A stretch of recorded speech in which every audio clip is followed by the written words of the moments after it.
Nenhum organismo vivo é capaz de existir com sanidade sob condições de absoluta realidade. Até cotovias e gafanhotos, supostamente, sonham. A residência Hill, desprovida de sanidade, erguia-se sozinha contra os montes, abrigando dentro de si a escuridão. Foi assim durante 100 anos antes de a família se mudar, e talvez sejam assim por mais 100. Em seu interior, as paredes continuavam de pé. Os tijolos se uniam com perfeição. O assoalho era firme. O silêncio repousava soberano sobre a madeira e pedra da residência Hill. E tudo o que entrava ali, entrava sozinho.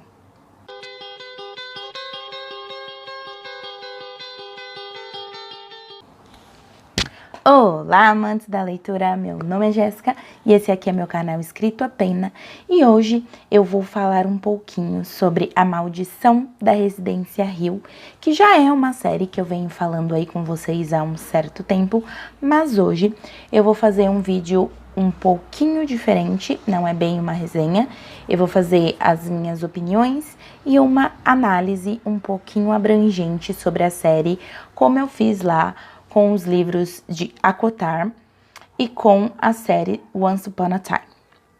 Então, dito isto, vamos a essa resenha, meio opinião, meio crítica, que eu vou fazer aqui hoje para vocês. A Maldição da Residência Hill vai falar da família Crane, que é composta por 7 pessoas, o pai, a mãe e os 5 filhos. Eu vou falar do filho mais velho ao filho mais novo e depois do casal, e vai fazer todo sentido dentro dessa ideia a qual eu estou me propondo. Essa série vai falar dessa família que se muda para uma casa muito grande, muito bonita, que eles pretendem arrumar para vender logo em seguida, porque a casa tá com um preço assim muito bom e eles acham que fizeram um negócio da vida deles. Mas à medida que o tempo vai se passando e que as coisas vão acontecendo, eles vão percebendo que tem alguma coisa muito errada com essa casa e que os planos deles não vão sair assim tão maravilhosos quanto eles imaginavam no início. A série é baseada em um livro de mesmo nome, de Shirley Jackson, e é basicamente a mesma história, apesar de eu ainda não ter tido a oportunidade de ler o livro. Vamos começar falando sobre o Stephen Craig, que é o filho mais velho desse casal que se muda aí para essa casa e onde acontecem essas coisas um pouquinho estranhas.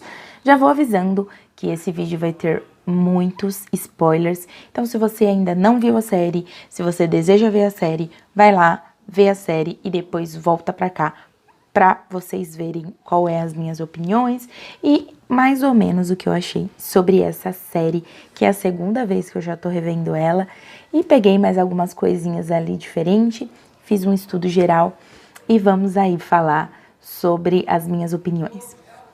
Steve Crane é o mais velho de 5 filhos e ele é o típico irmão mais velho num primeiro momento. Ele deseja cuidar dos irmãos, os pais colocam muita responsabilidade em cima dele, por ele ser o mais velho, que ele tem que cuidar dos irmãos, que ele tem que olhar os irmãos, enfim.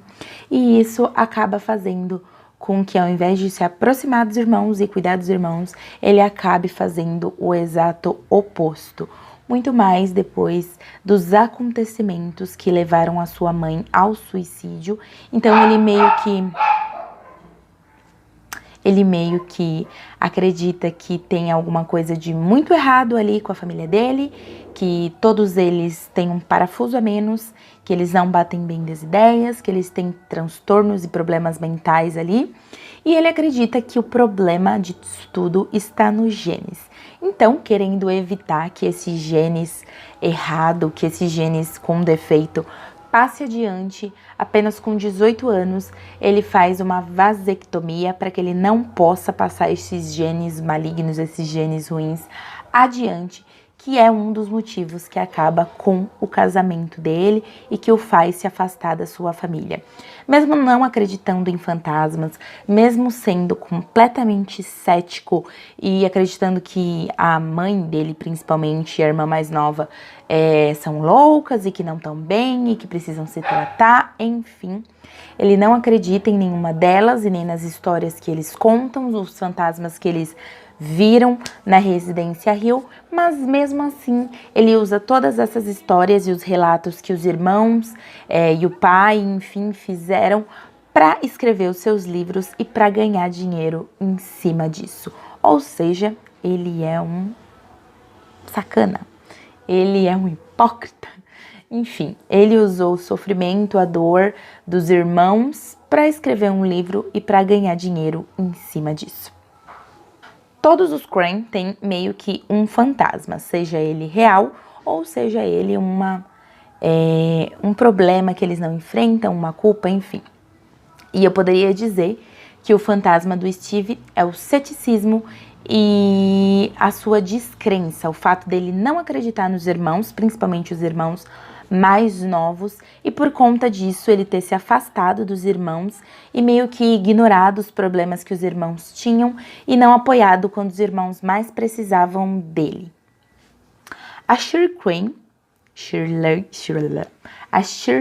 Crane é a segunda irmã e ela é um pouco parecida com Steve no fato dela não acreditar muito nos irmãos e tudo mais. Só que a diferença é que ela é super protetora e controladora da vida dos irmãos. Tanto que quando o Steve apareceu com a ideia de vender os livros para eles ganharem dinheiro, enfim, tudo mais, ela disse que era um dinheiro sujo e que ela não ia aceitar o dinheiro e que nenhum dos outros irmãos também iria aceitar o dinheiro, nem deixando que os irmãos tivessem escolha sobre o que eles fariam ou eles não fariam. Ela ignora um pouco a Neil por conta dos problemas dela, o que acaba acarretando ali o fim trágico da Neil também, igual a mãe dela. Suicídio, que não é suicídio, mas a gente chega lá. E ela acaba se sentindo muito, muito, muito culpada por não ter dado a devida atenção para a irmã mais nova dela e por coisas ali que ela fez ali no passado. E a gente pode dizer muito bem que um dos fantasmas da Shirley é a culpa que ela carrega por ter traído o marido dela. Por conta dessa culpa que ela carrega, ela vive sendo atormentada por esse fantasma, que não é uma entidade, é a culpa dela, os próprios problemas dela que levaram ela até ali. Mas ainda assim, ela não lida muito bem com isso, porque ela é perfeita, porque ela é certinha e porque ela nunca faz as coisas erradas. E ela vive jogando isso na cara dos irmãos dela, que ela é correta, que ela é uma boa pessoa, não sei o que, ou seja, uma mega hipócrita, porque ela erra sim e ela fez coisas muito, muito erradas, talvez um pouquinho mais errada até que o Steve, se você parar pra pensar, e ela é muito hipócrita por não admitir que ela é tão humana e tão suscetível a falhas quanto os irmãos. Querer controlar tudo, controlar os irmãos, controlar a vida de todos eles, ela acaba não deixando que o Luke vá ao casamento da Neil quando ela se casa. E isso deixaria ela muito feliz. Mas a única coisa em que a Shirley pensou é que ele estragaria o momento perfeito da Neil, sendo que o momento da Neil seria ainda mais perfeito com o Luke, independente de todas as coisas que ele tivesse feito e de todos os erros que ele tivesse cometido. A Shirley tem um sério problema de ela ignorar todos os seus problemas, fingir que eles não existem, na esperança de que eles desapareçam. O claro, varrer para debaixo do tapete, na esperança de que um dia tudo isso desapareça. Mas os problemas dela continuam lá e ela vai ter que enfrentar eles como todo mundo. Theodora Crane é a mais sensível de todos os filhos, se é que eu posso dizer assim, porque ela tem poderes sensitivos, assim como a mãe. Ela, desde o momento que ela chega na casa, ela sente que tem alguma coisa muito estranha com aquela casa, tanto que ela vive de blusa, né? Porque ela sente que aquele lugar é muito frio, porque reza a lenda que lugares onde fantasmas estão têm a temperatura mais baixa, enfim. E ela passa o tempo todo dizendo que aquela casa é muito fria, que tem alguma coisa muito estranha naquela casa, por ser sensitiva e sentir ali as energias ao redor dela. Ela tem uma sensibilidade muito grande, tanto que quando ela toca as pessoas sem a luva, ela consegue sentir o que as pessoas estão sentindo e isso apavora muito ela não gosta dessa sensação, ela acha que é alguma coisa estranha, alguma coisa anormal.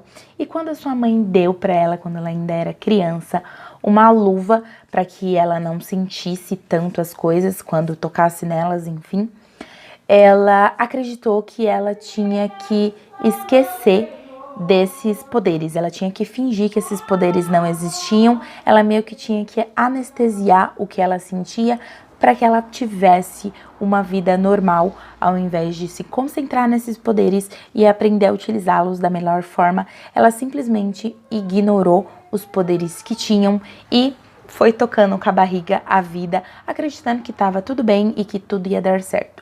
Por conta desses poderes que ela tem, ela acredita nos irmãos menores e nas coisas que eles veem e nas coisas que estão ao redor dela, porque ela sabe que eles estão falando a verdade, mas ela nunca intercedeu diretamente por nenhum deles e não bateu o pé dizendo que eles estavam falando a verdade, que aquelas coisas esquisitas realmente existiam, e por conta disso e de outras coisas, ela se tornou uma pessoa muito solitária, construindo muros ao redor dela, para proteger os sentimentos, para proteger ela dos maiores medos dela, enfim, do medo de ter contato com as outras pessoas por conta desse poder dela. Ela tinha muito medo de tocar mesmo as pessoas, inclusive as pessoas da própria família dela. E ela se tornou uma pessoa muito solitária, atrás daqueles muros que ela construiu para se proteger. Só que o que ela nunca notou é que o medo, a culpa dela, esses fantasmas aí que assombravam a vida dela, tinham ficado do lado de dentro e que iriam assombrá-la para o resto da vida dela. E que a única saída era derrubar aqueles muros e deixar as pessoas entrarem.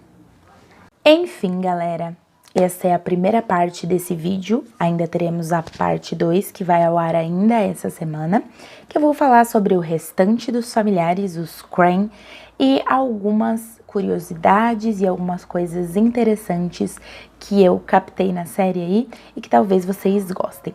Vou pedir para vocês se inscreverem no canal, deixarem aquele like que me ajuda muito. Compartilhem com seus amigos esses vídeos se você gostou da Maldição da Residência Hill, se você nunca ouviu falar e parou aí, caiu de paraquedas nesse vídeo e gostou muito e vai correndo ver a série, enfim. Compartilhem com seus coleguinhas para que esse conteúdo possa chegar a mais pessoas.